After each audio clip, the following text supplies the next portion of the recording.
Morning. Valuations getting stretched here? I'm a little bit worried about the valuations in tech, and I've been at this game a long time. Fundamentals are okay. Fundamentals might even be accelerating a tad from last year. But when you take a look at the valuations of some of the marquee names that you mentioned in the teaser, particularly Tesla and Apple, I'm worried. Interesting. Okay. Joel, how about you? Given some of the names that we just mentioned, I know are in your coverage universe. What do you like the most here at these levels? Yeah, good morning. Thanks for having me on. Obviously, I think with tech right now, you want to be a lot more selective in who the winners and losers are going to be.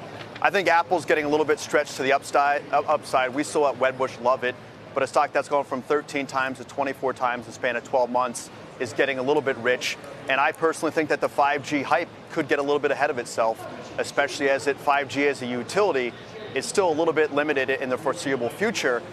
So I look for names in large cap to shift leadership. Look for names like Alphabet, Salesforce.com really underperformed for parts of 2019.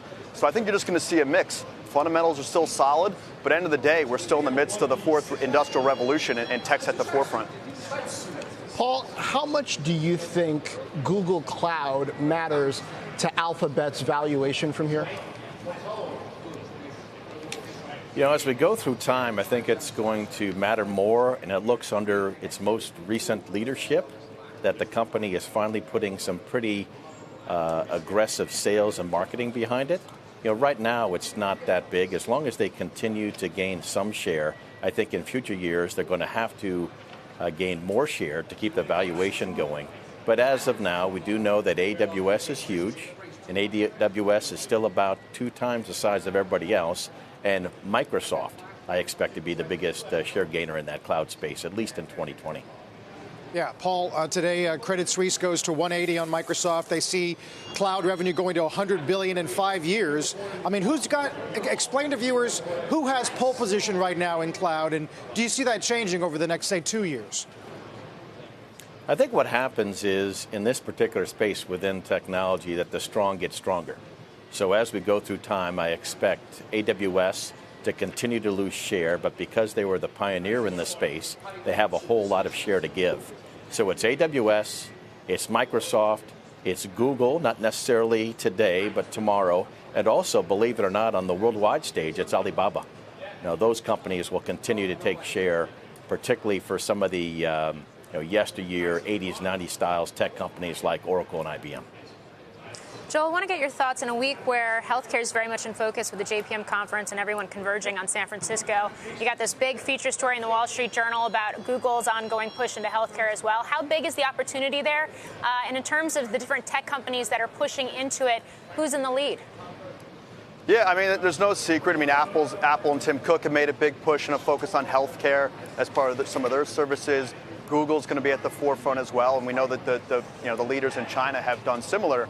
Under the hood, I look at a name like Nuance. Here's a company where they spin out their auto division back on October 1st. They're pretty much a pure play now on healthcare trends, and they've shown some really good momentum heading into 2020. So Nuance is like a mid-cap name, which I love, and expect the re-rating to continue. I think Morgan Stanley upgraded them this morning. So I think under the hood, you want to find kind of mid-cap names that still have legs to go in their trade, and Nuance sticks out to me.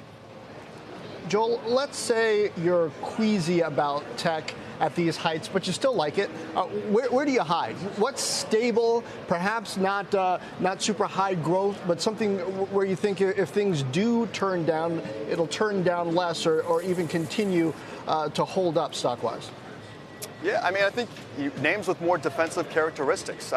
For 5G, we know that's a theme that's been prevalent for the past 12 plus months.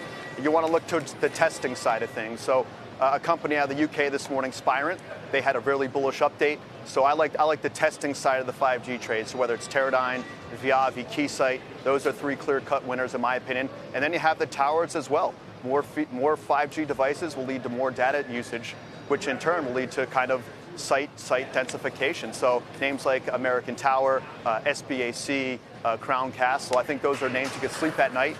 And as far as cloud, large cap tech, Paul mentioned Microsoft. If you want to be able to sleep well at night, I think Microsoft's a core holding for the next decade plus, easy as that. Paul, just looking at your portfolio holdings here, it's really a mix of internet software, but also semiconductors and hardware as well. Have the best gains already been had in semis given the year we just had? Now, semiconductors have been huge, but I actually think if I peel back the onion within technology, and even though I am queasy about the valuations overall in the sector, I do think that there's some upside in not all the semiconductor names, but a scattered few. And I think specifically Micron Technology and Applied Materials have a lot of upside. Also take a look at Lam Research and Taiwan Semiconductor. They should be, particularly as we roll out 5G infrastructure, good names for a number of years.